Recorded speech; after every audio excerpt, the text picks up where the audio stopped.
And welcome to the next edition of Expert Showcase. Today, our featured guest is Lisa Mallis, and she's going to be telling you how to accomplish your number one most important task every day, even if you're super busy.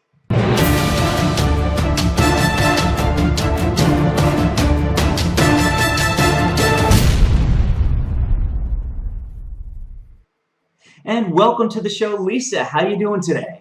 I am doing great, Chris. Thank you so much for having me. Oh, you're welcome. It's going to be an awesome hour-ish show, so to speak. We like to have a lot of fun. So for those of you who haven't watched before, we like to have a lot of fun. We bring you great guests every day and every week. Today, Lisa's going to tell you some awesome stuff. Before we get into this incredible, epic, awesome, can I give you any more? Can I say any more? Got to figure out more of those. Keep going, loving it. Keep going. So before we get into all the epic and awesome information Lisa's got for you today, let's get to know Lisa a little bit better. So Lisa, let's start off by let's get to know each other a little bit. Tell me a little bit about your background, and we'll go from there. All right, sounds like a plan. I am currently a time strategy visionary, but I did not start here at all. So it has been quite the journey to get to where I am right now. And I feel that each of the pieces of my journey has enabled me to be where I am right now, and to be happy here. So I started out in high school education as first a math teacher, and then as a high school administrator. I was an athletic director for a Division I high school here in Ohio. And at the same time, I was also going to grad school. And I was also leading a team of motivated women in a direct sales company and was working about 70 hours a week. And so what's really great about where I am now is I have learned the hard way what not to do. And so then I can start to share that experience with my clients. Because I'm not the only one in the world who worked way more than they wanted to and didn't really know why they were doing it. So, and what I mean by that is I'm a master of getting through a to-do list. But it doesn't mean anything on that to-do list really was important. So I was getting somewhere fast. I just had no clue where I was going. And so that's where I started.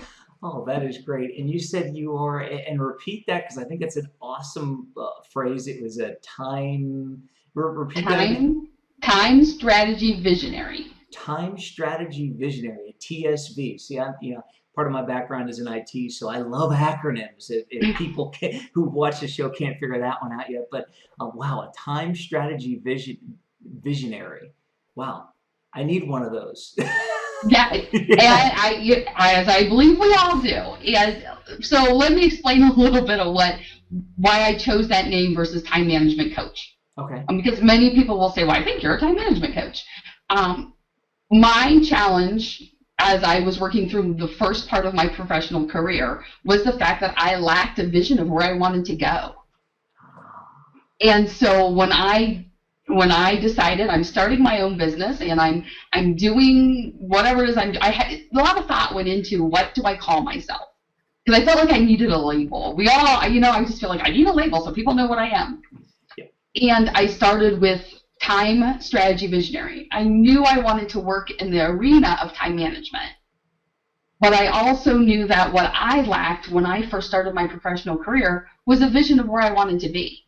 And so if I can start with the vision and then work ourselves back to where are we now versus where do we want to be, and then bridge the gap with time management strategies, that's where I want to, that's who I am and what I do.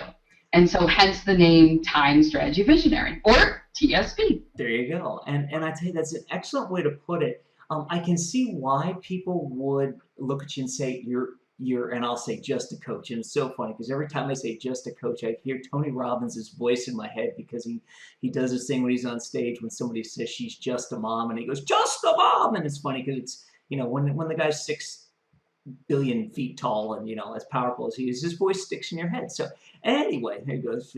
There's some more SEO for the video. But anyway, but I can see why people would say you're a time coach, because a coach in regular athletics is a visionary, has to be a visionary, has to set the vision for the team. The problem in our field is that coach is sometimes overused and sometimes incorrectly used. And it's when you're doing something like you're doing, you're so much more than a traditional life or business coach. You're something more than just asking questions, something more than being a mentor. You're helping to set that vision, that go forward strategy, right? Absolutely. And part of what you just stated about how we can use that term coach, and I'll try not to get up on my soapbox, because I did it when I first started my business. I called myself a coach. I had no idea that all I was doing was telling people what to do, which is so not coaching. And so then I went back and said, all right, if I'm going to do this and do this well, I need the background and the education for it. And so went back and then became certified through International Coach Federation. Because for me, coming from the field of education, not only did I need a name, but I needed a degree or a certification to go with that. But again, that was part of my vision for how I wanted to run my business, not necessarily what everyone does. But it's funny that you pulled up on that coach piece, because at the beginning I branded everywhere I was a coach. And then I took my first class and I thought, oh, no, you're not. Yeah, exactly. And I'm glad you brought up that you've gotten your credentials through the International Coach Federation. It's always interesting because one of the other things I've done over the past 4 years is I joined John Maxwell's team about 4 years ago when he created it as a founding partner of his coaching, teaching, public speaking certification program. And that was one of the things that I found out very quickly was that, my perception of a coach was completely off from what an actual coach really did. I was looking, I was a mentor to people before, and I was looking at the coaching from a sports and an athletic standpoint. The challenge that all coaches have, and it sounds like you went through this as well, is that with sports and the fact that sports are so prevalent, and coach has become this term for really a manager, a leader, a mentor, and everything else, that it's difficult for life, business, time, and other type coaches out there to get people to realize that, if you really want coaching, it's going to be a long process, and it's going to be a lot of questions. You're going to find the answers within all of that stuff, so to speak. And I'm going to get down off my soapboxes. We're going to take this in a completely different. We're going to take this in a completely different direction. This is supposed to be about you. So part of everybody's hero's journey, so to speak, is that they had a challenge or some turning point that they had to overcome, some seminal moment that they hit. Some people have hit rock bottom and it's changed them. Is there any moment in your journey you can say you had this seminal moment, this awakening, this aha, that created this time? I really wish I could think and remember at the same time. I need to get a memory guy on these to improve my memory, because this talking and remembering at the same time is terrible. So I guess I got to shut up. But no, was there a seminal moment that you went, this is what I need to do, and this is why I need to do it? I wish I could tell you there was one, because then I would look really smart and aware and mindful. There were like four. I just had to keep getting hit in the head with it over and over and over again before I would listen. So a piece of my journey is that as I was working a lot of hours and in a somewhat stressful environment and just going, I would get to the place where I didn't understand that when you say yes to something, that means you're saying no to something else. I just thought those people were poor schedulers. And so if I had two things at the same time and it was a conflict, I would just reschedule one. So I thought I could say yes to everything, not realizing I was saying no to myself and my self-care and all of those pieces, which you don't catch that right away until it becomes a challenge. And so I hit a health challenge, took a step back, said, this is wrong. I can't do this. I'm gonna completely change my life, and went back to the very same job in just a different school district. And 3 years ran myself right back into the same wall. And then I said, oh no, I'm not going to do this. I'm going to completely change my life. and backed myself out. And what do you know? A couple of years later, ran right back into the same wall. And so about that time, I started to realize you will keep doing this. My natural inclination, obviously, is to work until I drop. So either I figure it out or I am not going to have a very long or healthy life. And that took 10 years back and forth in education, out of education, back in education. Just thinking, well, if I set the right boundaries, I'll listen to them. Well, I won't. And so then at that point, I remember having a conversation with someone, and she had her whole life mapped out. She was so young, and she had her whole life mapped out, and she's like, I'm going to do this, this, and this. And I thought, that's it, Lisa. I was working part-time at the time. I thought, you right now put in your notice at the end of the school year, and you're jumping into your business full-time, but before you do, you have 4 months to figure it out how to do it without running yourself into the wall.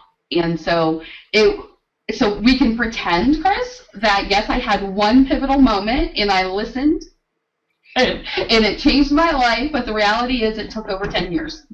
Wow, that's amazing. And I love what you said. And it's funny because one of the things that John Maxwell always says, or, part of his teaching team, Marty Galbraith always says, is always tell a story. Never tell a story without a point, and never make a point without telling a story. Something close to that. And I love the story you just told and the message I got from it. And I hope that our viewers get this message as well, is the fact that sometimes you get tickled by a feather and kind of get nudged in a particular direction. If you don't listen to it, you eventually get whacked over the head with a 2x4, and you have to go listen to it. So it's for you, it appears that 2x4 came with a health crisis and kind of a, this is just not working. I've got to figure out what's not working, which is one point. The second point, before we kind of wrap this piece of our show up, I'm going to translate a little bit of what you said, because I think what you really said was, if you realize that if something didn't change, you were just going to be repeating the same things over and over again. And most people in the personal development and growth industry think that the next book, the next life change, the next job change is going to magically fix them. And they don't stop to sit and say, well, why, what's going to be different this time? What am I going to change? This job that appears to be different, but it's really the same as my old job. What is going to be different this time? What is going to change? And is that thing that's going to change something that's going to make a life-altering change, or is it just going to be like window dressing or paint? I've got, as you can see, I've got a white wall behind me. There's probably 7 different colors of paint below that wall. Well, it's still the same wall, and nothing's really changed. It's just the surface. If I chip it away and really go, decide to scrape all the paint away, I'm going to find out what is underneath, and it hasn't changed fundamentally. So unless I do something to change it fundamentally, then it's just window dressing, right? Is that kind of the point? It is exactly that. And I kept thinking, well, if I go to a different school, or if I state my hours, or if I get in secretary, or whatever the piece may be, that's going to be what I need. But I didn't look deep down at what was driving me and what's my personality and all of those pieces. Absolutely. If nothing changes, nothing changes. Exactly. Well, I applaud you and I commend you for admitting that. You'd be shocked at how many people in our industry, struggle to admit that. And we could probably do a whole series of shows on why that is. But so I commend you for recognizing that and for moving on. Before we take a quick break and then get into your time strategy visionary, that core of accomplishing your number one most important task. Any final thoughts you want to say on your journey at this point? I feel like I've explained it I feel like I've explained it pretty well. I hope so, Chris. It's that idea of I'm not afraid to admit that it was a journey, and it is a journey, and all of those pieces. That's why I can do what I do, because I lived it and came out the other side. Excellent, excellent. Well, and you did explain it incredibly well. I always like to give people, because I talk so much. If you haven't guessed it, I kind of like to talk. It makes it really fun hosting a show because I have to remember that it's not about me; it's about our guests and our viewers. So I always like to give our guests at least a, try to give them the last word, or at least close to the last word anyway, to make sure I didn't step on them. So excellent. Well, folks, we're going to take a real quick break, but you want to stick around because coming up next, we're going to have Lisa taking a deep dive, I'll say, into accomplishing your number one most important task every single day, even if you're super busy. So stick around and we'll be right back. And we're back. We were just doing a little dancing in the background. You guys didn't see that. We should really have a video camera set up for the behind the scenes of all of this because it's probably more interesting than whatever I'm about to say. So anyway, but it's definitely not more interesting than what you're about to say. So Lisa, we're into the meat of why people probably tuned in, at least if they saw the promo stuff, which is accomplish your number one most important single task every single day. I'll get it right eventually. By the time we end this episode, I'll learn how to say the title of your episode, even if you're super busy. Lisa, give me a quick overview of what we're going to talk about in this segment. Absolutely. One of the challenges that many of my clients face is that they have a lot to do every day. Most of my clients are entrepreneurs. They're running their own businesses, and so they're juggling a lot of hats. And so they have a very lengthy to-do list. And as many of us have learned, at the end of the day, you can very easily rewrite that to-do list into the next day or slide it over if you use an electronic calendar. And you feel busy all day long. Yet, at the end of the day, you think, what did I really accomplish? And it's that idea of being, how's that go, in the forest, but you can't see the trees, or you can't see the trees for the forest, that whole, whatever, that wonderful person who I'm not giving credit to had a fabulous saying that I have just butchered. But it's that idea, Chris, Exactly. that I'm talking about.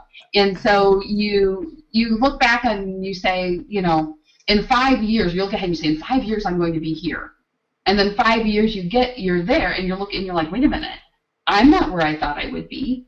I haven't done what I thought I would do. Why is that? I've been busy working every day. How did I not get here? Exactly. And it's because we tend to react to the urgent. We're professionals. We will hit our deadlines. We will make sure that the stuff that needs to get done for other people gets done, but not necessarily for us. And so that's the challenge, is how do you flip that? Even if you're only flipping it a little bit, 15 minutes each day is better than not flipping it at all.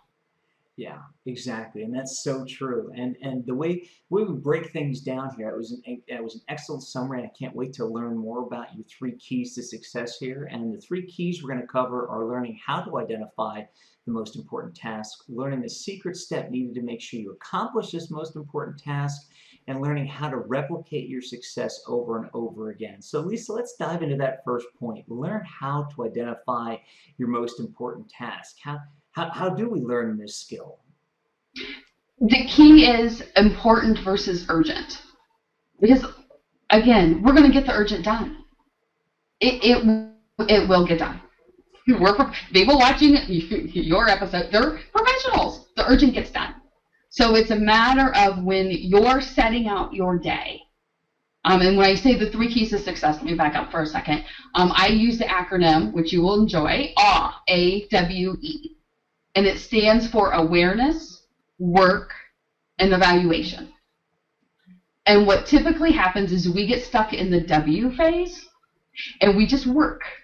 And so I want to throw in the awareness piece and the evaluation piece for that. So step 1, how do we identify? That falls under awareness. So when we're starting to think about what's our most important thing to accomplish today, if that has a deadline within the next 24 hours, it's not the task that's the most important because it's urgent. So start to think about what's important. What's that goal that you have? What's that vision? What's that big piece out there that you're working towards? And what's one task that gets you closer to that goal? That deadline probably doesn't even exist. It's probably just one of those things that you want to do. Does that make sense? Yeah, it makes a lot of sense. So and I really love how you separated the important from the urgent, because I was going to raise my hand and go, I am guilty of that, as well as everybody else. You end up, thinking everything is urgent, thinking everything is, it has to be done now, because if it doesn't get done now, some catastrophe is going to happen, so to speak, and you don't realize that it's just important, but not necessarily urgent. And if you treat Right. everything as urgent, then what is really urgent, right? Right, right. It goes kind of in for those viewers who are familiar with Stephen Covey's 4 quadrants. We tend to live in quadrant 1, which is urgent and important, where when we can live in quadrant 2 of important but not urgent, our stress levels go down and we're working towards our bigger goals because we have important stuff that we're doing, but it's not timely, it's not urgent. And so, for an example, if we just take it away from business for a second and use health. Quadrant 2 is going out and taking a walk. That is a quadrant 2. It's important, but it's not urgent. That becomes urgent when the doctor says, XYZ is wrong with you, and you need to go, 10,000 steps a day, or whatever that prescription may be. Now all of a sudden it's become a quadrant 1 activity. It has a time limit. You better get on it. Or it's the difference of working in your business, which is usually quadrant 1, versus working on your business, which is usually a quadrant 2. And those are usually your important but not urgent, and that's what we slide off our schedules. So the first step is let's figure out what it is that's most important, awareness, identify it, because you can't accomplish it if you don't identify it. Right. It's kind of like, mowing the lawn. If you haven't identified that the grass is too long right now, you can't go out and mow the lawn.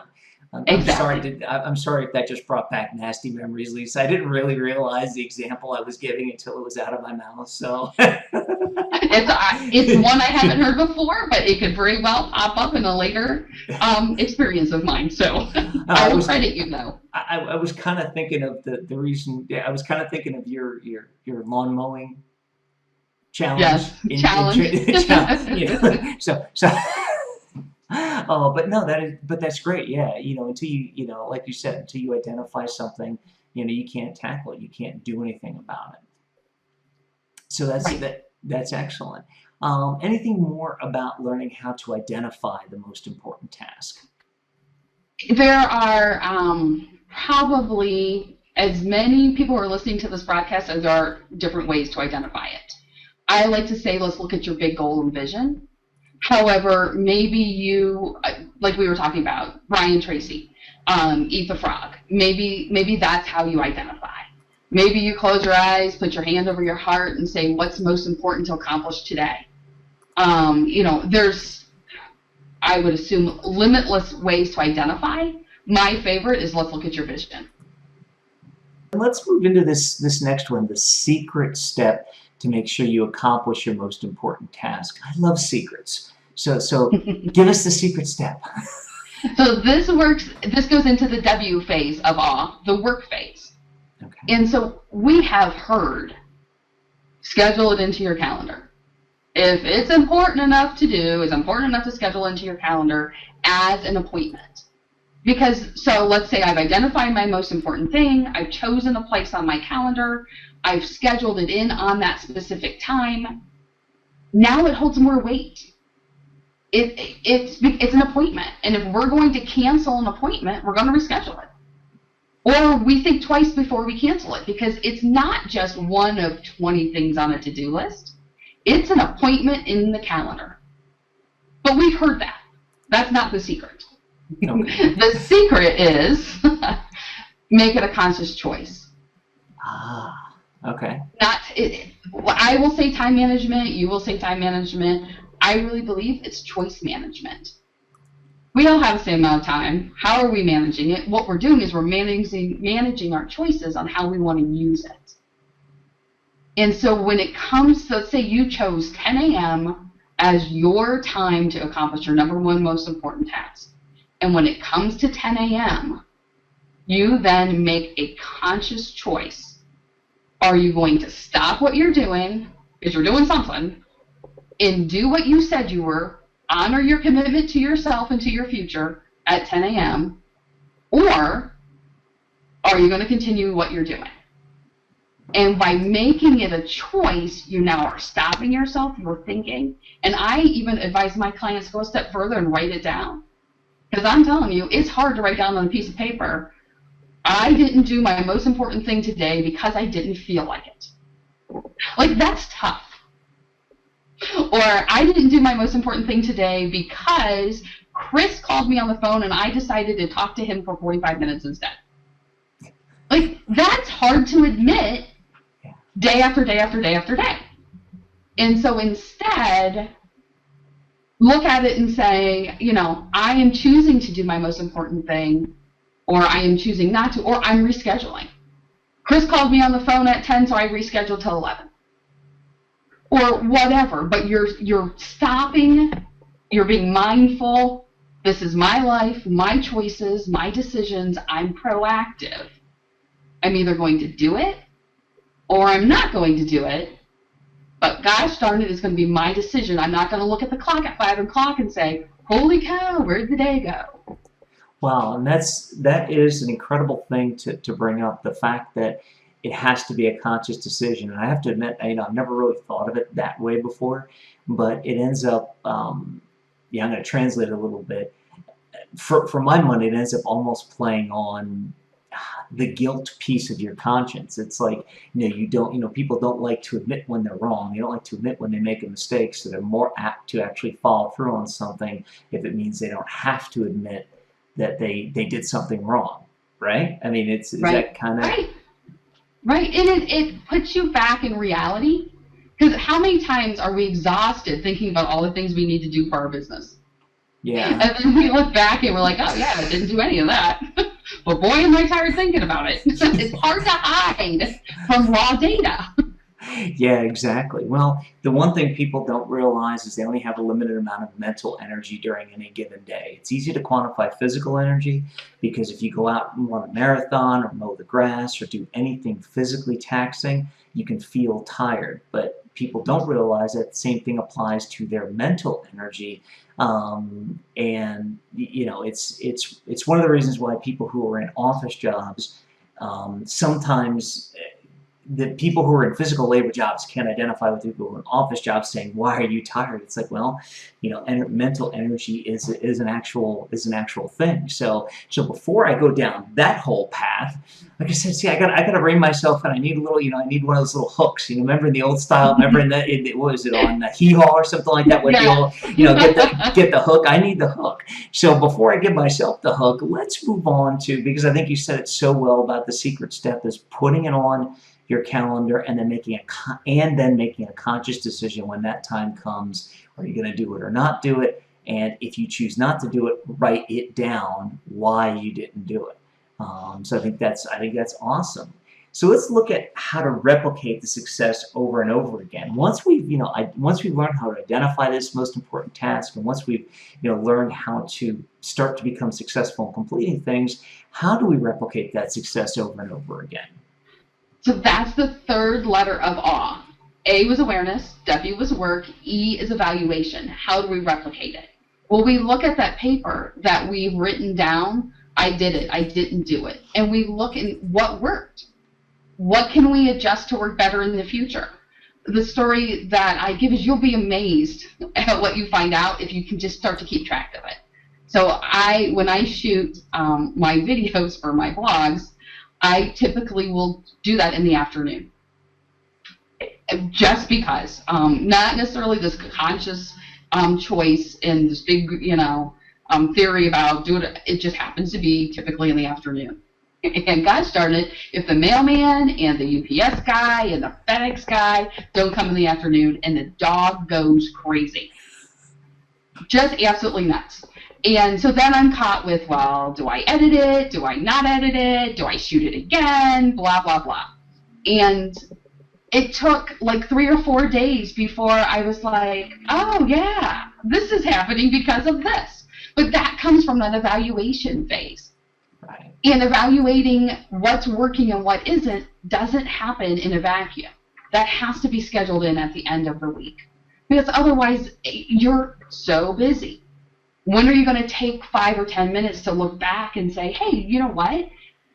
9 o'clock really works for me for thinking tasks. But 1 o'clock doesn't work for me if, when I really need to crunch the numbers because my brain's a little mentally tired.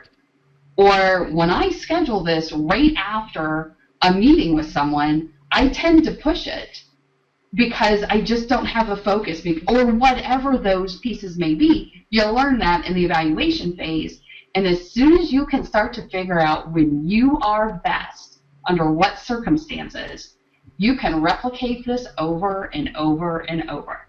It takes some give and take. It's trial and error. But eventually, you'll get to your perfect way of doing things. Yeah, exactly. And that's so true. I mean, some people are more creative at certain times of the month or certain times of the day. There's new studies out now showing that I think it's something that people who are night owls are actually more creative than people who are early risers, and early risers are more analytic, but that's because they're up at a certain time and they do more because there's not as much noise in the world. Also, it's amazing the research that they're doing. So what you're saying is falling in line with a lot of the brand new research. I know I've even coached people through. I coached somebody through who had literally, it was about 3 or 4 days of uber creativity every month, and it happened right as the full moon. It's like you could tell when there was a full moon because this person wouldn't sleep for 4 days and would literally do a month's worth of work in 4 days and be uber creative. And so as far as we could tell, he wasn't on any drugs or cocaine, and everything else was not a part of it as far as we know. So but no, in all seriousness, but if you don't identify that, then you can't take full advantage of it, right? That's part of what you're saying is that not only identifying why things are happening. Once you identify why things are happening, you can take full advantage, and that's what allows you to replicate it and take full advantage of it. Absolutely. I figure out what doesn't work and figure out what does. Because that's one of those pieces of writing it down. We tend to forget to celebrate our success. And so let's look at the times it did work. Let's look at the time you picked your time and you chose to do your task and you felt great on the other side. Well, what happened to make that work? There are things that happen along the way. Make sure you can start to pull those out so you can replicate over and over. Excellent. Well, this part of our show today has been incredibly enlightening. It's funny because I'm about to tell people how to get in contact with you, and you've given a very gracious and special offer. I can tell you, Lisa, I think I'm going to need like a 300-minute accomplish more strategy session because I talk way too much, and maybe that's part of my problem. But anyway, so for those of you who have gotten great information so far, which should be everybody watching this, Lisa's got a special offer for you. She's got a complimentary 30-minute Accomplish More strategy session. I'm going to pull up there we go. It's at www.schedulewithlisa.com. I, just like one of our other hosts, Mark, love to read things even when they're on the screen. So we have the website address on the screen right now. I implore you, I challenge you, I invite you to reach out to Lisa. Schedule this 30-minute Accomplish More strategy session. I know if you're anything like me, you can tell just by the last 15 minutes or so, Lisa's got great information. She's going to be able to help you accomplish more. And let's face it, something that James Malinchak always talks about. It's not about working smarter or working harder. It's about working right. He goes through this whole scenario very quickly where he says, look, here's a brick wall and here's a door. If I try and get through this wall with my fist, it's not going to work. So if I work harder, I can take a chair and try and bust through it. It's still not going to work. But if I work right and go over and just open the door and walk through, then things start to happen. And Lisa, from just this segment, I can tell that's something that you can help people through, working right, not necessarily working smarter or harder, right? Absolutely, because as you and I both know, time management strategies are so simple to understand. So, truly not rocket science. They're not easy to implement. And so it's finding the right ways to implement those for you. And so, like when you said at the very beginning, what are there other ways for awareness? Are there other ways to pick your activity? Yeah. And what I said may not work. The two things we talked about may not work for people listening right now, but there is a way that will work. And that's what that strategy session is designed for, to help you start to pick the pieces that work for you. Because there's great books out there. I've read many of them. But that doesn't mean that those are exactly the right strategies for me. Excellent. Well, incredible stuff. We're going to take a quick break. During the break, head over to schedulewithlisa.com. That's schedulewithlisa.com. Yep, it's still on the screen. To check those things to make sure so I'm not saying the wrong thing. Head over there, schedule a 30-minute complimentary Accomplish More strategy session. You'll definitely be glad you did. And then join us on the backside where Lisa and I are going to talk about getting known, what she does to build visibility, credibility, and authority in her niche. So stick around and we'll be right back. And we're back with our great guest for today, Lisa Mallis, and this is the Getting Known segment. All day today we're talking about a topic that appears to be number one on the number one on the hit parade, or near and dear to Lisa. Man, Lisa, I'm dating myself with some of these references. The hee-haw hook and the hit parade. This is, But I'm right there with you, so we're both. So we've been talking all day today about accomplishing your number one most important task every single day, even if you're super busy. And then we're going to shift focus a little bit. So if you're just joining us today, or if you're seeing this as a piece of a segment, you want to go out and look for the rest of it. Head out to expertshowcase.com, VideoContent.Agency. Check out and look for the rest of it and get that great information. It's probably on a playlist, probably in 1,700 different places. People probably scraped it by now. I love internet scrapers, but hey, as long as we get the royalties and the recognition, that's really what matters, right, Lisa? So we're going to shift focus here. For this segment, we're going to talk about getting known. And what this is Lisa and I are going to talk about how she builds visibility, credibility, and authority in her niche as a time strategy visionary. So Lisa, let's start off with visibility. Visibility, a quick definition of visibility is just basically getting your ideal clients to see you and at least know you exist. It's kind of like, hey, I think there's something, I think Lisa might be able to help me. At least I know Lisa's name. I know what she does. How do you currently build visibility for your time strategy vision practice? And forgive me if I start giving you examples that fit into other categories, so feel free to move them around, those of you who are listening, and Chris, in your heads. But one of the major ways that I build visibility is exactly what we're doing right now, is just sharing what I love and how it may be of service to you. And so I'll do podcast and audio and video in your case. And I'll also, in my blog, and I'll also do presentations local for local networking groups or professional organizations. A lot of what I teach is CEU eligible, depending on the organization and the profession. And so I'll do some of that training also. And so that's a lot of the ways hiring a coach is very personal. And so for me, there needs to be some sort of interaction, even if it's just video and not in person. In person tends to help build that relationship a little bit quicker. But video, I find, is a great way for people to get a sense of who I am. Like we shared earlier, I watch your episodes because I want to know and get a sense of who you are and who Mark is. And so to do that, I think it helps to build that relationship. So that's how one of the ways I build visibility is to be visible online through video. And it's kind of ironic, just like we were talking earlier about time management strategies are all common sense. We talk a lot about visibility, and it does boil down to being visible and getting yourself out there.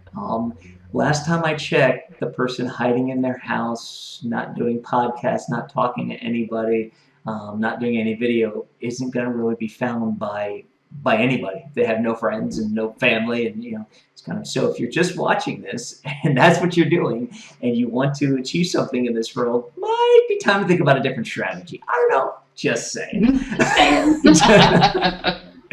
So, putting aside that, we here at Expert Showcase and Video Content Agency love video.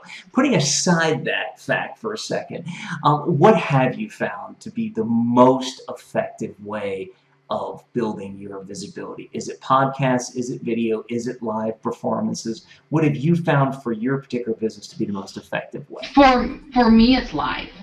I have found what's great about my business is I have clients all over the United States and in the world, which is really cool when I'm trying to convert time zones and I have a client in England and Australia, because I invariably need to go to that nice little converter online to help me with that. But and so I have that opportunity to reach a lot of people, but I find that the live presentations, people get a better sense of who I am and there's more interaction. And so that tends to work the best out of everything for me. Great. And the other question, because I'm sure there's a lot of people watching this who feel that same way. I know when I started off doing podcasts and videos and everything else, I actually refused to do them at the beginning because I said, well, I need to be in front of a live audience. I need to do this. I need to do that.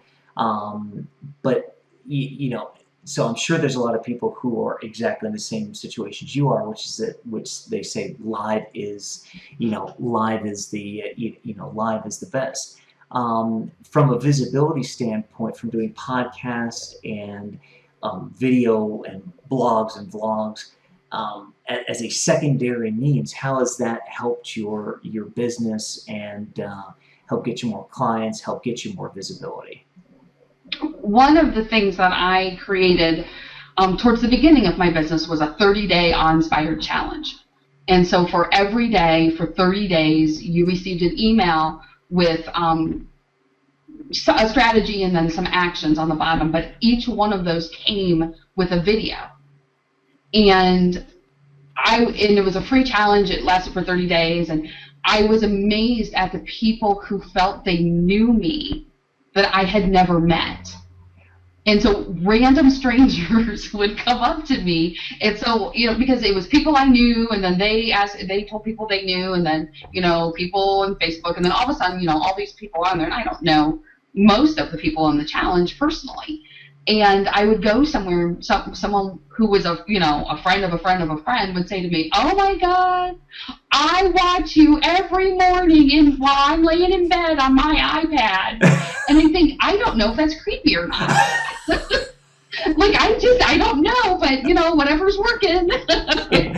Exactly. I'll never forget. I used to be a fairly good bowler at one point. Round ball, 16-pound, down 10 pins. I have to explain that because we have a lot of people from India watching us, and every time I say bowler, they think cricket, and it's like I watch cricket every now and then. Still haven't learned how to play it, but anyway. So 16, and I'll never forget. I actually bowled on television, and I went into my mechanic. And I pull in, and he goes, "Guess who I saw on television yesterday?" And that was the first thing out of his mouth. And I'm going, "I've got no clue. Who?" And he goes, you dumb bunny." And I went, "You did?" And then we started talking, and here it was, he'd see me bowl. But it's such an awesome experience to have people who you don't know, or even who you do know, who you don't know are watching, come up and say, "Hey, we've seen you. And we got a chance to get to know you." And it kind of goes right into the credibility thing, because those people wouldn't be saying hi to you and wouldn't be talking nice to you if you hadn't at least started to build credibility in their minds. And they wouldn't be laying in their bed on their iPad, which I know it could be creepy, yeah, but that's a topic for a different show. Anyway. But should we get Maury Povich on it? No. No. I don't need that type of SEO. Oh, that's great. Maury, if you're watching, give us a call. But anyway, no, in all seriousness, it goes into starting to build your credibility, because if people, like I said, if people didn't like what they saw and they didn't believe you, being credible as being a believable expert, they wouldn't come up and approach you. So that must have been nice to to It find that. was. I felt kind of like a superstar for a little bit. So what when you define credibility, I'm feeling somewhat like it's that authenticity, that idea of you walk your talk, and like those pieces. And so you're saying, here are my videos, here's who I am, here's what I'm asking you to try to do too, and see if they work for you, and they resonate.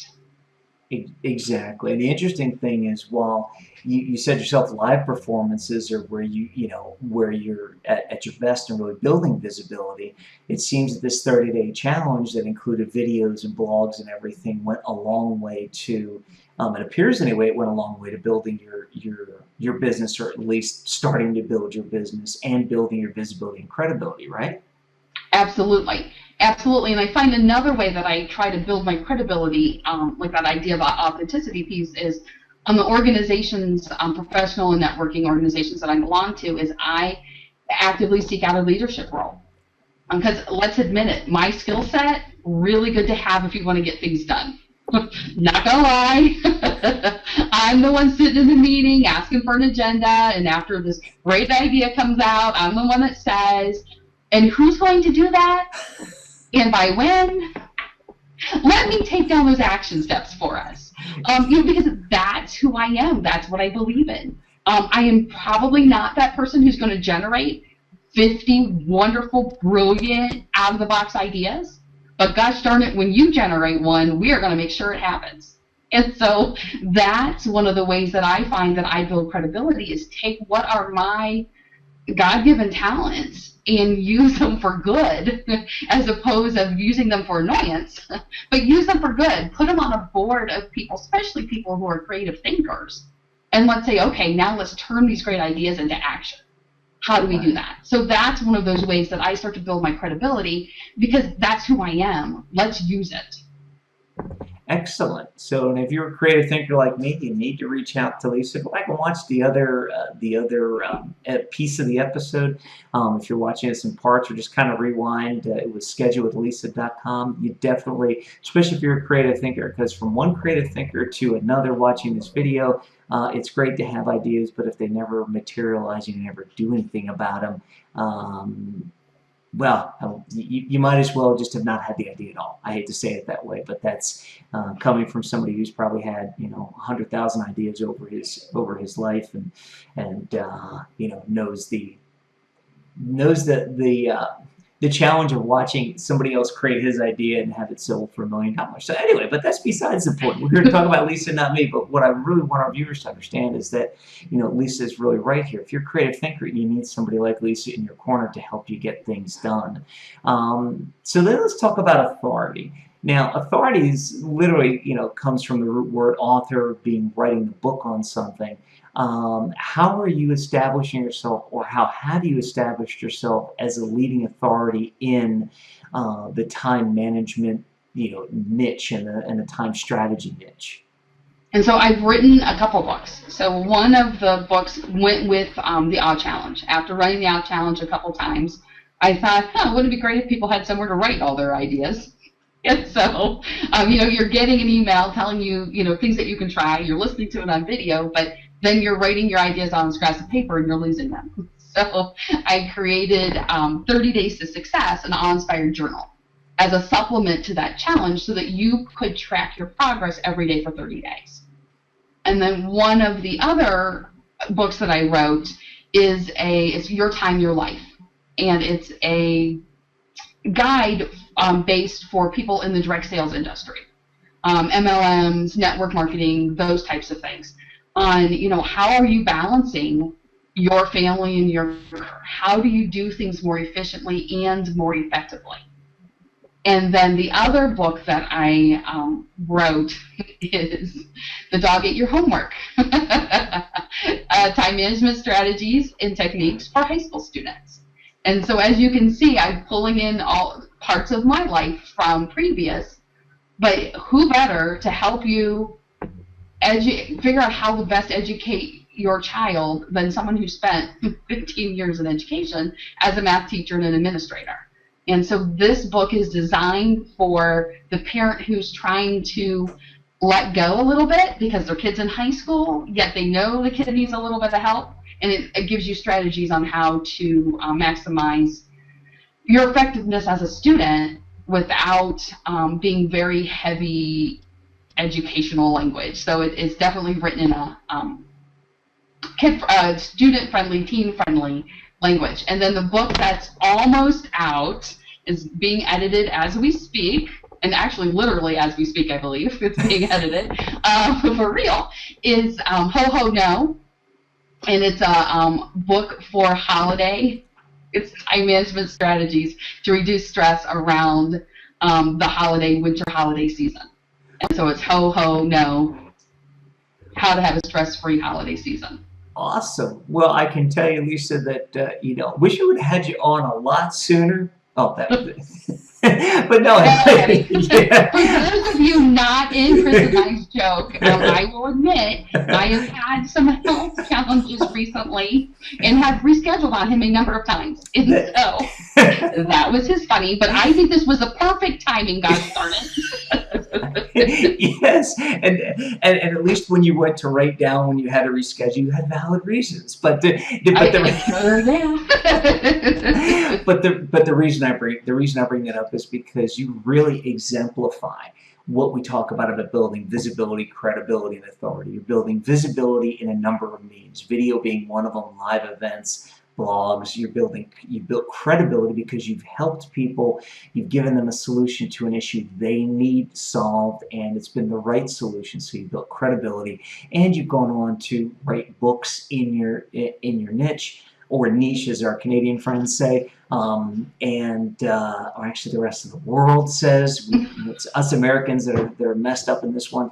So you've built becoming an authority in your niche by writing books based on time, time management, time strategy, and being a visionary in that field. So excellent. So I want to commend you on that. Like I said, it's awesome when we have somebody on who follows the 3 pillars and actually is a success at it.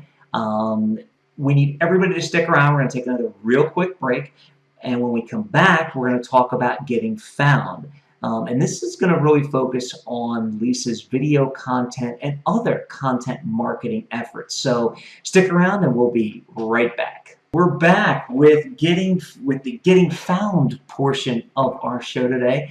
Today our wonderful guest is Lisa Mallis, and we've been talking all day about accomplishing the number one most important task every day, even if you're super busy. And in this segment, we're going to focus on getting found. And Lisa, we're going to focus on what video content marketing or other content marketing efforts you're doing to get found and get found in this noisy world we call the internet. So my first question would be, do you use video content? Do you use blogs? What do you use most often? I'll say that's generating the biggest results for you.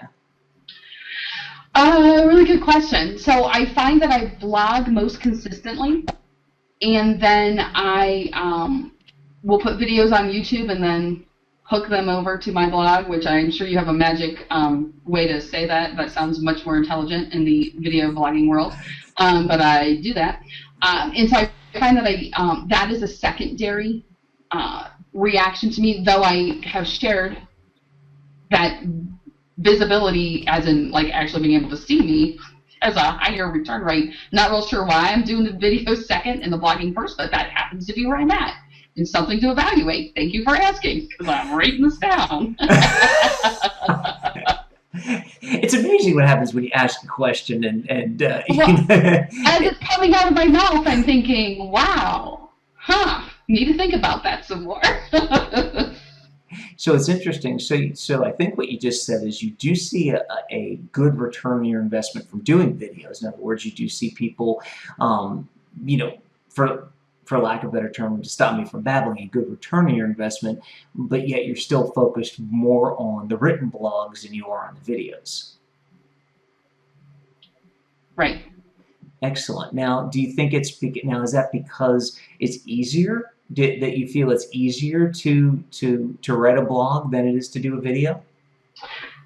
So here's an answer that I'm going to give you because it's the truth, but you have my permission to edit it out later. So just know, those of you watching, you may not have heard the whole thing. No, honestly, for me, I can write a blog in my pajamas. I can write a blog if I'm not feeling well. I can write a blog if I have bronchitis. When I shoot a video, it's hair and makeup and in the dog, somewhere else. I'm not barking, but it's those pieces. So when you say easier, in reality, I think it's easier for me to produce verbally, but it's more effort for me to get ready to shoot the video. Right. If that makes sense. I'm a much better, as you can tell, I'm a much better talker than I am a writer. However, I can write regardless how I'm feeling or how I'm looking. Yeah, and that's that's a common concern for a lot of people. It's one of the reasons why, just like today, it's funny. Depending on we'll let you in a little secret. Depending on how you're seeing this video, you might see this video over the course of 4 or 5 days. But this was all shot in one sitting in about an hour to shoot multiple. It's one, depending on how you're seeing. You might see one show. You might see multiple pieces of the show. And it's the same way that we at VideoContent.Agency work with clients. We make it simple by doing one recording for an entire month, so that you end up producing a month's worth of content, in a couple hours, versus what most people do with video, which is they got to do the hair, the makeup, they do everything else, and it becomes a daily chore or a weekly chore. And let's face it, we didn't like chores when we were kids. We definitely don't like chores now, especially when we're supposed to be, building business and having fun. So, your concern is very valid, and that's what stops a lot of people from doing video and from using video for their content marketing efforts. What are the things? Okay, we got video, blog. We know you do podcasts. For content marketing, and for those of you who are questioning, what the heck is content marketing? Let me give you a kind of a base to work from. I mean, content marketing is really all about creating content, creating things that will solve problems for your niche marketer community, getting them out there and allowing that to do the work of marketing versus paid advertising and versus everything else that I'll say costs serious money. Content marketing is a way that you can improve your reach, improve your visibility, credibility, and authority by getting your content out there and putting it in strategic locations so that the right people will find it. So based on that, Lisa, I mean, what other content marketing efforts are you doing at this point? And so I also write guest blogs or guest posts for a couple different. Some are organizations, some are groups. So, and I look at where are the people I most identify with and who most identify with me, and then provide content to those areas. So, in addition to a newsletter to my list, which almost always includes a video, which tends to get more clicks than the click-through on the written piece. But so when it comes to content marketing, I will do, I'll write stuff for newsletters in the direct sales industry. Every month I'll have a article that's deliberate to that particular MLM or whatever that may be. And then also the professional organizations I belong to, every month I'll provide them with content to put on their website. Things like that. And a trick, good, bad, or otherwise, that I use is that it tends to be similar content, but I make sure that the intro and the conclusion are switched up considerably, and then it's targeted towards that market, but it could all be talking about the parking lot as a cure for overwhelm, and then it's just tweaked to fit the group that it best fits. Yeah, that is awesome, and that's a great strategy. It's the same thing you can do with video, same thing you can do with a lot of things, which is repurpose the bulk of your content, but then make it specific enough to specific enough to your core, to your niche market, that it resonates with them and gets them to approach you to do business.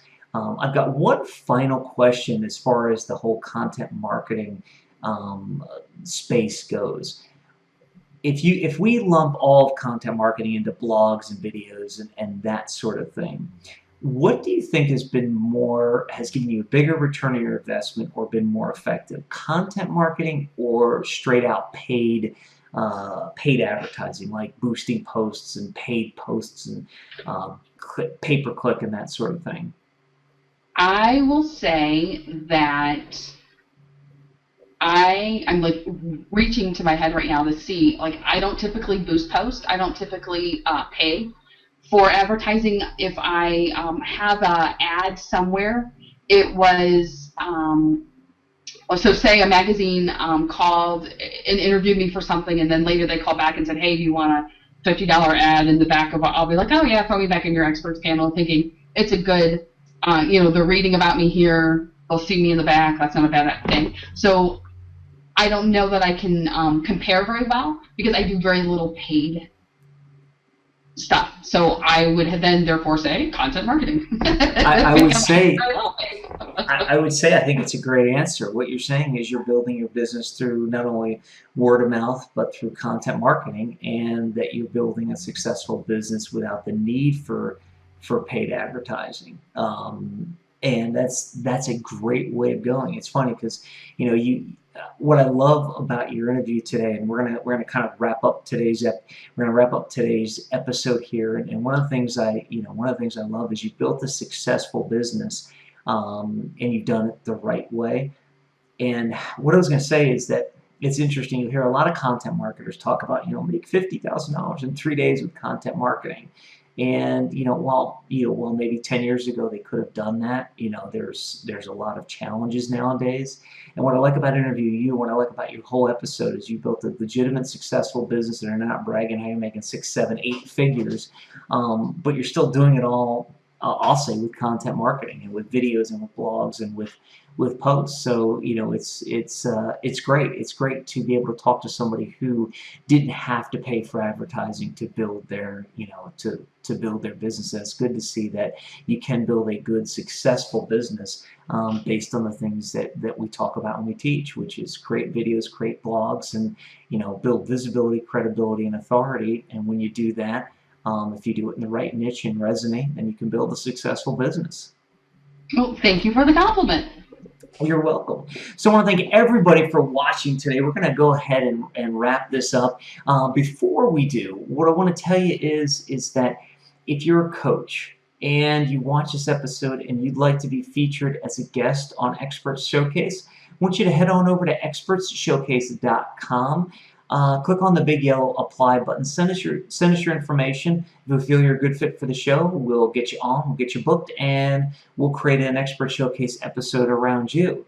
And if you're a coach that would like to look into doing video content and video content marketing more and want to see what we have at VideoContent.Agency to offer, head on over to VideoContent.Agency. And yes, that is VideoContent.Agency. Take a look around the site, see if you like what you see, then get in contact with us. Let's see if we're a good fit to work together. If we are, we'll set up a plan and we'll do our best to make you successful, or at least get you some great video content that will help you build your visibility, credibility, and authority. And if you're hitting this point and you haven't seen the piece of Lisa's episode which talks about how to accomplish the #1 task every day, even if you're super busy, you want to go back and check that out and check out the rest of our videos on expertshowcase.com. Until we speak again, Lisa, have a great day, and for all viewers, you're welcome. Make it a great day.